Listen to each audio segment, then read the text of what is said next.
এক দেশে দুই প্রতিবেশী থাকতো। একজন ছিল মুসলমান, নাম তার আব্দুল্লাহ। আরেকজন ছিল কাফের, নাম তার রাহিম। আব্দুল্লাহ প্রতিদিন ফজরে নামাজ পড়তো, সত্য কত কষ্ট দিনা। রাহিম আল্লাহকে মানত না, নামাজ পড়তো না, আর মানুষকে ঠকানোই ছিল তার অভ্যাস। একদিন বাজারে বড় দুর্ভিক্ষ দেখা দিল। খাবার পাওয়া খুব কঠিন হয়ে গেল। কিছু খাবার দিন। এটা খুব কম।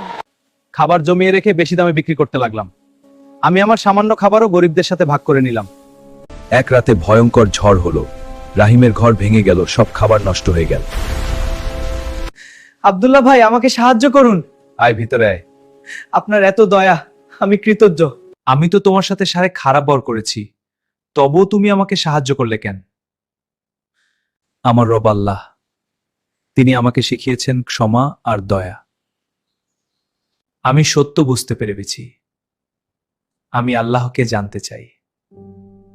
রাহিম, ইসলাম শান্তি ও আত্মসমর্পণের ধর্ম। আব্দুল্লাহ, আমি তওবা করছি, আল্লাহর পথে ফিরে আসছি।